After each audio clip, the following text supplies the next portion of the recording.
Hello and welcome to your Laser Zone League induction. The purpose of this video is to give you everything that you need to get started with Laser Tag League. So let's get straight into it. So firstly, what is League? So League is a weekly social laser tag gathering where we play some light competitive games in a team format. So it's your opportunity to dip your toe into competitive laser sports. There is a whole wide world of bigger tournaments out there, nationals, international tournaments, but this is the grassroots. This is your first step into giving it a try. So we're here to have a good time and we're here to learn to love laser tag and play in a very fun, social, competitive environment.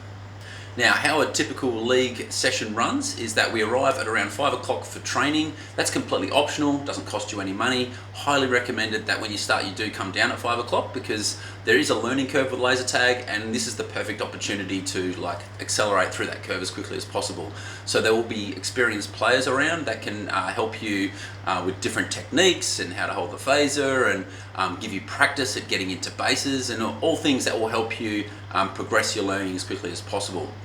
Now at 6 o'clock we start off with just a social solos game. This is just blow the cobwebs out, get a game under your belt, warm up. It's completely fun. We just do one social solo game and then we kick off into the team games.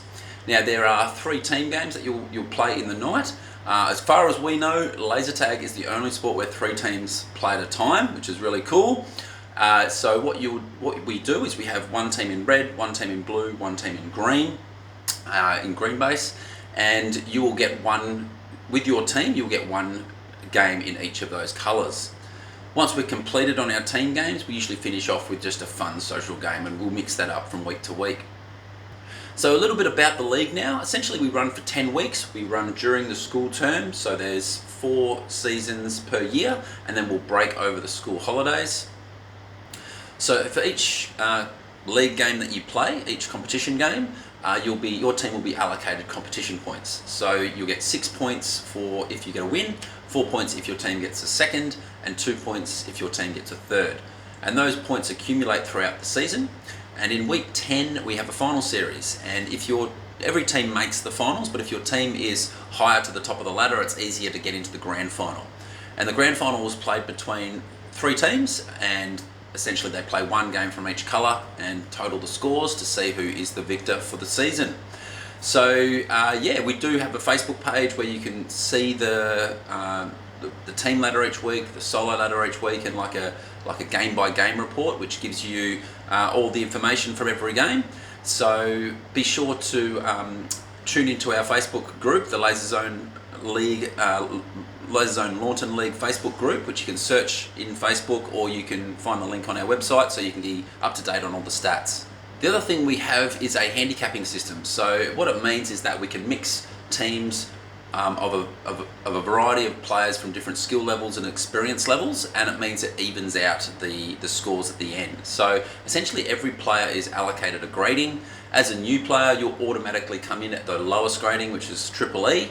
And then it's completely stats based, so every 2 weeks we regrade the players based upon what their statistics measure them at, and essentially your team will be given a handicap. So for example, if you have a team full of experienced players, you might only get 70-80% of your score at the end of the game, whereas if you have a team which has a lot more inexperienced players, then you might get 120-130% of your score at the end of the game. We've been using this system for many years. It works really, really well to even out the skill differences between the teams, and we've had teams win the league, with experienced teams, with inexperienced teams, with a whole and everything in between, essentially. So what the aim is to work throughout the season to build up your teamwork. The teams with the best teamwork and strategy are the ones that will be the victors at the end of the season. So throughout the season, work away at your teamwork, come to training, keep improving, and at the end of the season you'll hopefully be in a good position to make a run at the grand final. Now, as a part of the handicapping system, another thing may come up throughout your journey, probably will come up actually, and that is that somebody might come up to you and say, hey, would you like to substitute for my team? What they're asking you is if you will go and fill in for their team for a game because maybe one of their team players are missing for that week. They might be away or sick or on holidays or something like that. We prefer that all the games go in with full teams of 5 players on each team. So what we do is we say, yes, if you are missing a player, you can get a substitute player of C grade or less. So what it means is that the newer players, the more inexperienced players, get an opportunity to play more games, which helps them accelerate through the learning curve even quicker, and makes sure we're not unbalancing teams by putting top level players in to fill in for teams as well. So that's something that will probably come up, and we recommend, if you get that invitation, to definitely take it, because it's just more games, more fun, and you'll get your experience up even quicker. Now let's explain a little bit about the game. So if this is your first time playing laser tag at all, as soon as you finish watching this video, or even now perhaps, you want to go out to a Laser Zone crew member and ask them to give you a laser tag briefing, because there's a lot of stuff I won't go through in this induction about the basics of how to play laser tag. That's assumed knowledge, so if you haven't played, it's totally fine, you can still play League, but please go see a Laser Zone crew member straight away after this video. Now essentially the mechanics of how a game works is that there's 5 players on each team. Each team will have their own base station, and the way you accumulate points is there's 3 ways, but the 2 main ways are you can tag other players, so you get 150 points for every time you tag a player. You can destroy a team's base, that's worth 3,001 points, and the reason you get the 1 on the end is so that you can check your score at the end of the game, and if you look at the last digit of your score, it'll tell you how many bases you destroyed during that game. And essentially the way the game works is that you can only destroy each enemy base once per player. So essentially how a typical game will play out is you've got 5 players on your team. You'll have a team captain who will be making all the directions during the game and giving you instructions, so you won't have to think too much if you're a new player and you're just trying to learn the basic skills. Essentially the captain will typically take out 2 or 3 players into attack, and their job will be to try and destroy the enemy team's bases, and you might have 2 or 3 players in defense trying to protect your team base, so to reduce the other team's scores. Now if a player goes out into attack and they say, I'm on green and I've destroyed blue base, I've destroyed red base, I can't get them again during the game. So what happens is the captain will often send me back into defense to defend the base and take one of the defenders out. And that's how, and so the maximum number of bases a team can get is 10, because all 5 players can get 2 bases. So that's the job of the captain, is to coordinate those movements between attack and defense. Now there is one final way you can get extra points as well. If somebody started tagging a base and you pop a shot into them and deny them, it's called a denial. A denial is a really good thing. It's like, yes, got a denial. You get a bonus for that as well. So that's the 3rd way that you can get points. You get, if they've got 1 shot into your base or an enemy team's base and you tag them, you get 250 points. If they've got 2 shots in and you tag them, you get 500 points. If they get 3 shots in, they destroy the base. So the final piece we need to explain about the game really is the lives and shots. So in a general public game, you've got unlimited lives and shots, you don't run out of anything, but in a league game, we give you 7 lives and 45 shots. Now what happens if you run out of those is you need to go to a reload station.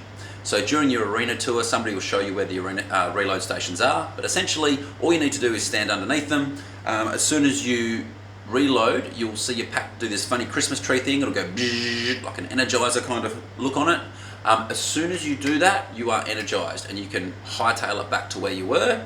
However, there is a 5-second delay before you'll turn back on. The reason for that is because we don't want people camped at the reloads waiting for people to reload to tag them straight away. So we give you 5 seconds before you turn on after you reload. So as soon as you see your lights go Christmas tree, that's your signal to head back to where you were, whether you're defending or attacking. Don't stand there and wait at the reload to turn back on, because you'll chew up 5 seconds of valuable game time. So head straight back to where you were, and after 5 seconds you'll turn back on. Now the other thing you'll notice in there is the communication piece. You'll hear people yelling things, front door, back door, over here, pocket, under, all these kinds of things.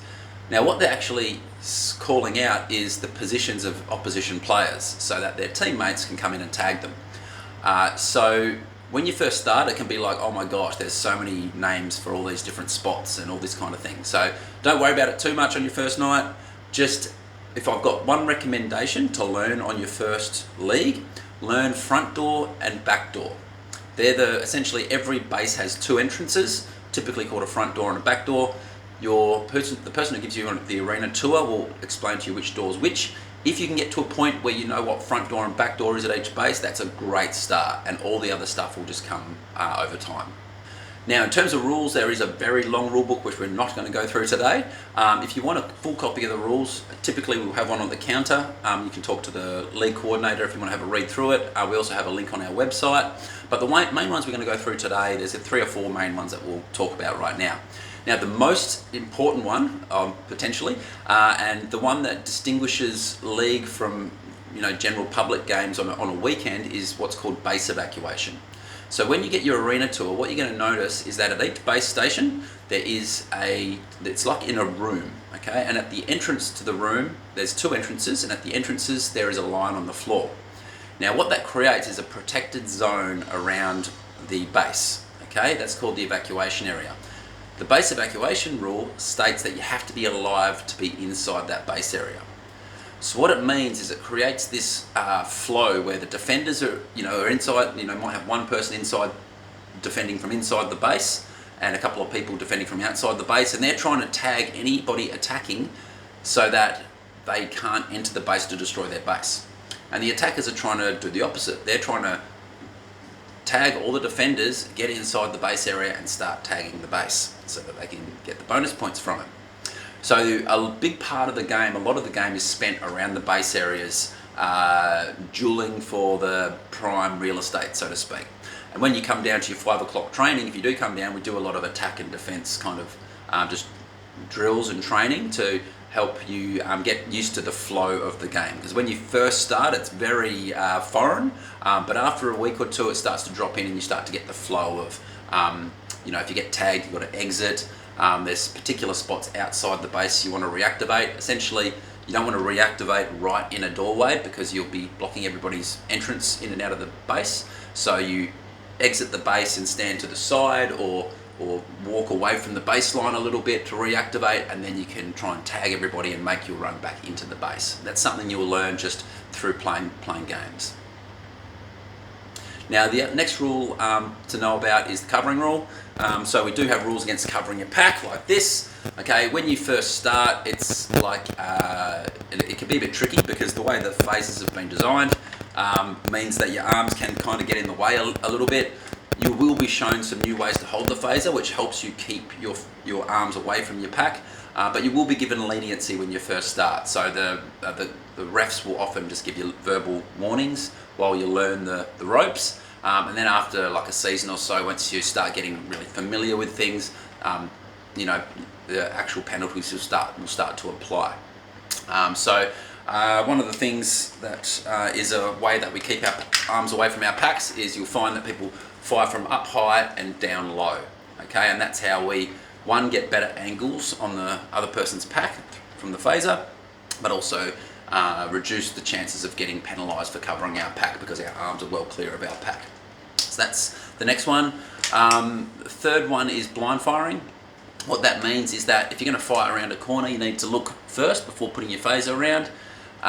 What it's trying to avoid is basically knocking somebody on the noggin because you didn't see them there by just throwing your phaser blindly around a corner. If you're far away back from the edge, if you're far enough away back from the edge I should say, you can pop around the corner without looking because there's enough clearance between your phaser and the wall. So there's very little chance that you're going to, hurt somebody with that kind of action. So that's called a cheeky blind fire, where you can kind of fire around a corner without looking, but it's a safe way to do it because you're far enough away from the edge. You just don't want to sling your phaser around the corner without knowing what's there, essentially. If you're going to be very close to the edge, you've got to pop your head first. And the final one is dangerous movement. So what that looks like is a variety of things. Very fast running is dangerous. Coming into a base and hopping on one leg and then bouncing off a wall, dangerous. Jumping off the ground is considered dangerous. And all common sense stuff, like there is a little bit of like physical contact in there, and that you sometimes bump into people, but if you're heavily knocking into somebody, that will also be a penalty as well. So those kinds of penalties may apply earlier on. Gameplay kind of stuff is stuff that refs will be lenient on in the beginning because you're learning the ropes. but dangerous movement is something that we have to be very careful about, and it's something we can learn from the beginning, is how to play safely. So those kinds of rules will apply penalties, will receive penalties early on in your league career.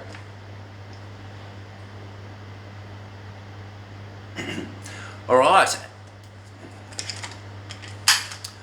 and finally, just to wrap up, is just a little bit about league culture. So we are a social league. We're here to have fun. We're not really playing for sheep stations. So when we're playing, we really want to make sure we're being, a good winner and not a sore loser. Everybody gets wins, seconds and thirds. If you have something that doesn't quite go your way, you have a poor ref decision that didn't go your way, or somebody got in your way or something like that, really just let it flow off your back like water off a duck's back, because everyone's here to have a good time. If there are any serious issues, please see the league coordinator. That's their job, is to make sure that we manage any questions or concerns that players might have about the arena or the equipment or other players in the arena. So please report them straight away. Another really important part of our league is making all the new players feel welcome. So you're probably a new player at this point, so but if you another really important part of our league is making the new players feel welcome. So you're most likely a new player at the moment, but if you stick around for a little while, you're going to be become more familiar with the other players, and you're going to feel more relaxed in here because you've been here every single week for the last season or whatever. And then we request that you make other new players feel welcome, and that's how we build up a really fun place to be, and build up a nice healthy league where new players can learn the ropes and also feel like they're being integrated into the social atmosphere of the league.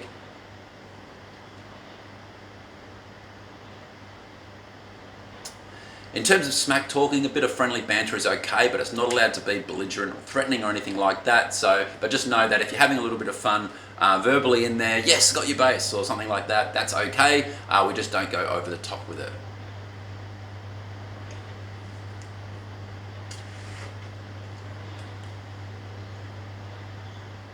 Now finally, before somebody grabs you from this video and takes you to give you an arena tour, just wanted to let you know that when you first start, it is really important to take your focus off the scores a little bit.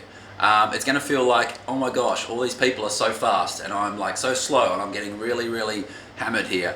I promise you that there is a learning curve, but it's pretty quick.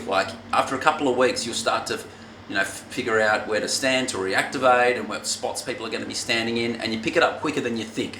Often after the first week you think it's going to take a while, but within 3 or 4 weeks you'll start to pick it up and you'll know whether you're going to enjoy this sport again. So I recommend take your focus off the scores. Don't look at the scores too much. If you want to look at a metric to see how you're traveling, look at your tag ratio, which is the number of tags you get versus the number of tags people tag you. It's not uncommon when you first start to get a 20 or 30% tag ratio. It doesn't matter where you start, just look at it each week. Keep working to improve and look at your tag ratio. Your tag ratio will start to go up over time as you progress. So that's my recommendation there. In order to help you get through the learning curve, we do have a very awesome introduction deal where for the first 4 weeks it costs you one fixed low cost. Go talk to the league coordinator or the Laser Zone staff about that, and they'll inform you of how to secure that when you come in for your next visit.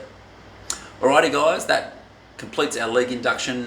We hope you have a great time, and like I said before, if you have any questions or concerns, talk to your league coordinator and they will help you out. Alrighty, good luck.